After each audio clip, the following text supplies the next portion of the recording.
ইসলাম সম্পর্কে জানার জন্য। কারণ ইন্নাদ দীনা ইনদাল্লাহিল ইসলাম, আল্লাহর মনোনীত জীবন ব্যবস্থা হচ্ছে ইসলাম। সেই ইসলাম সম্পর্কে জানার জন্য আমরা এখানে আসি। আর কি আমরা জানি সেই ইসলাম পালন করলে আমি যখন মৃত্যুবরণ করব, মৃত্যুর সাথে সাথে কবরে রাখার 40 কদম ফাঁকে আসার সাথে সাথে 3টি প্রশ্ন, মান রাব্বুকা ওমান দীনুকা, ওমান দীনুকা, তোমার ধর্মটা কি? এই ধর্ম সম্পর্কে প্রশ্ন করবে। সেই ধর্ম সম্পর্কে, ইসলাম সম্পর্কে জানার জন্য আমরা এখানে আসছি। আল্লাহর দাবি উদখুলু ফিস সিলমি কাফা, পরিপূর্ণভাবে ইসলামে দাখিল হয়ে যাও। তুমি এখানে তাফসীরুল কোরআন মাহফিল শুনলা আর ফজরের নামাজ কাজা করলা, এই তাফসীরুল কোরআন মাহফিল তোমাকে মুক্তি দিবে না। আল্লাহর বক্তব্য, আল্লাহর দাবি হচ্ছে আমাকে বড় নিয়ামত হিসাবে, আপনাকে বড় নিয়ামত হিসাবে দিয়েছে ইসলাম।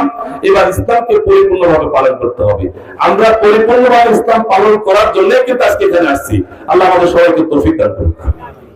সম্মানিত হাজিরিন, আমরা যদি ইসলাম পালন পরিপূর্ণভাবে না করি, আমরা যারা মুমিন, মুত্তাকি, মুসল্লি, নামাজি, আমাদের জন্য দুটা বিষয়, একটা হলো মুনাফিক, আরেকটা হলো ওয়াইল নামক দুজক, যারা নামাজে গাফিলতি করি। নামাজ পড়ি কিন্তু নামাজ যদি যথাযথ হক আদায় করে খুশুর সাথে আদায় না করি, তাহলে আমি হলাম ওয়াইল নামক দুজকের অধিকারী, ওই নামাজি যিনি নামাজ পড়েছেন কিন্তু নামাজে গুরুত্ব দেন নাই। আরেকটা কি মুনাফিক। মুনাফিক কিন্তু কোনো কাফের, কোনো মুশরিক না।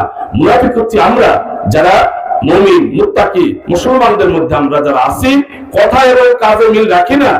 লিমা তাকলুনা মা লা তাফালুন, যা বলো তা তুমি করো না। এজন্য আমি আপনার জান্নাতে যাওয়ার জন্য সবচেয়ে বড় একটা কাজ, আমি যা বলবো তা করব। আমি যা কথা বললাম সেটা অনুসরণ করলাম।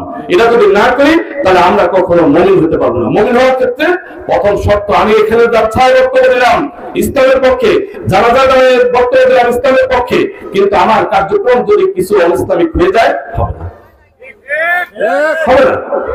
আমি এখানে বক্তব্য দিলাম কোরআন এবং সুন্নাহর আলোকে একজন আলেমের মতো, আবার কনসার্ট অনুষ্ঠানে যে আমি সুন্দরভাবে যুবকদের তারুণ্যের বক্তব্য দিয়ে তাদেরকে উৎসাহিত করলাম। লিমা তাকলুনা মা লা তাফালুন, আল্লাহ মেনে নেবে না। এজন্য আপনাদের, আমাদের সবার এই আমলটা যদি করি, যা বলবো তা পালন করব। আমার এই আমলিয়াতের ক্ষেত্রে ইন্নাদ দীনা ইনদাল্লাহিল ইসলাম পালন করব। আমার মৃত্যুর পরে ওমান দীনুকা, তোমার ধর্ম কি, তার জবাবটা আমি দিতে পারবো। আল্লাহ আমাদের তৌফিক দান করুন। সম্মানিত হাজিরিন, আজকের এই প্রেক্ষাপটে দিন সম্পর্কে জানলাম, পালন করি, কিন্তু দুর্ভাগ্য, যেমন দিন পালন করি, আল্লাহর পক্ষ থেকে আরেকটি দাবি হলো আকিমুদ্দিন, আকিমুস সালাত, যেমন আমরা মসজিদের পাশে নামাজ পড়ি, ঠিক তেমনি ভাবে দিনকে সমাজের প্রতিষ্ঠা আমাদের উপরে খরচ।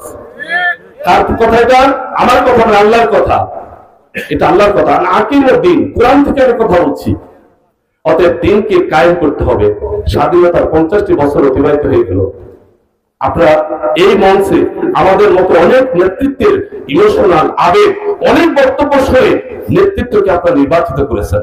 আপনাদের কাছে আরজ, বাবাজিরা, আমার ভাইরা, আমার মায়েরা, আমার বোনেরা, আপনাদের কাছে আরজ। আপনার স্বাধীনতার 53 বছর অতিবাহিত হয়ে গেল। অনেক দল, অনেক মত, অনেক নেতৃত্বকে নির্বাচিত করে দিয়েছেন। এবার আপনাদের কাছে আরজ, একটু ওলামা ইকরামদেরকে, ইসলামের পক্ষে নেতৃত্বকে একটু ক্ষমতা দেখেন না, ক্ষমতা দিয়ে দেখেন না। আপনাদের একটা ভোট 5টি বছর দেখতে দেখতে শেষ হয়ে যাবে। এই ইসলামের পক্ষের নেতৃত্ব, ওলামা ইকরামরা যদি নেতৃত্বে আসে, সেই নেতৃত্বের মাধ্যমে কথা এবং কাজে মিল রেখে নেতৃত্ব দিতে পারে কিনা একটু দেখেন। এই আরজটুকু আপনাদের কাছে রাখছি, একটা বার 5টা বছরের জন্য। আমার বিশ্বাস, আমরা ওলামা ইকরাম যদি নির্বাচিত হই, উপজেলা ভাইস চেয়ারম্যান নির্বাচিত হয়েছিলাম, আল্লাহকে হাজির নাজির জেনে বলি, 1টি টাকার দুর্নীতি করি নাই। আল্লাহকে হাজির নাজির জেনে বলেছিলাম যে নির্বাচিত হলে প্রত্যন্ত অঞ্চল থেকে যত মানুষ যাবে, কাউকে এক কাপ চা না খাওয়ার বিদায় দিব না। আল্লাহ অশেষ মেহরবানি, উপজেলা পরিষদে আপনারা যারা গিয়েছেন, কাউকে বিন্দুমাত্র অসম্মানী কোনোদিন করি নাই। আমার সম্মান দিয়ে, আমার ইজ্জত সবাইকে দিয়ে আমি যথার্থভাবে আমার দায়িত্ব পালন করেছি। আমার বিশ্বাস, আমাদের ওলামাদেরকে, আপনাদেরকে যদি একটু সেবা করার সুযোগ করে দেন, অবশ্যই গতানুগতিক সমস্ত নেতৃত্বের চেয়ে ব্যতিক্রম কিছু কাজের দিক থেকে, মানের দিক থেকে, সম্মানের দিক থেকে, ইজ্জতের দিক থেকে, বন্ধনের দিক থেকে বৈষম্যহীন ভাবে সমস্ত কিছু বন্টন করবে ইনশাআল্লাহ। এই আশীর্বাদ আপনাদের কাছে রাখছি। সম্মানিত হাজিরিন, সর্বোপরি কথা, বাংলাদেশ মুসলিম অধ্যুষিত একটি রাষ্ট্র। জেনারেল শিক্ষা আমার দুলাভাই এখানে আছেন, তিনি কলেজের প্রিন্সিপাল। আমি ধারাইদা ফাজিল মাদ্রাসার সহকারী অধ্যাপক। বরাদ্দ যা আসে, টিচারদেরকে যে বেতন দেওয়া হয়, সেম বেতন রাষ্ট্রীয় অর্থায়নে হওয়ার কথা ছিল এতিমখানা, হাফিজি মাদ্রাসা, কাওমি মাদ্রাসাগুলোতে। সেটা কি আছে? আজকে বড় একটি বৈষম্য হচ্ছে এখানেই। বৈষম্য এখানেই। আমরা কলেজ থেকে, ইউনিভার্সিটি থেকে পড়াশোনা করছি, আমরা প্রত্যেককে যদি বলি সূরা ফাতিহাটা ঠিকভাবে পড়ো, পারবে না। কলেজ ইউনিভার্সিটিতে সর্বোচ্চ ডিগ্রি নিয়ে যাই, সম্মান এবং শ্রদ্ধা রাখি আধুনিক শিক্ষার উপরে নিঃসন্দেহে রাখতে হবে, এটা প্রয়োজন আছে। তবে ওলামাদেরকে তুচ্ছ তাচ্ছিল্য অবহেলা করে নয়, কারণ ওলামাবিহীন, আলেমবিহীন, কোরআনের ছাত্রবিহীন, কোরআনের শিক্ষাবিহীন এই সমাজ অন্ধ, এই সমাজ কখনো চলতে পারে না। অতএব এই কোরআনের শিক্ষায় শিক্ষিত এতিমখানা, হাফিজি মাদ্রাসা, কাওমি মাদ্রাসাগুলোকে রাষ্ট্রীয় অর্থায়নে শিক্ষা ব্যবস্থার ভিতরে বৈষম্যহীনভাবে অর্থায়ন করে এগুলোকে আধুনিক শিক্ষার পাশাপাশি এগুলোকে আধুনিক শিক্ষায় গড়ে উঠাইতে হবে। আপনারা চান না? অতএব আপনাদের কাছে আরো এটা যদি করতে হয়, আজকের কাওমি আলেম, আলিয়ার আলেম, পীর মাশায়েখ সহ সমস্ত ইসলামপন্থীরা আপনাদের কাছে উপস্থিত।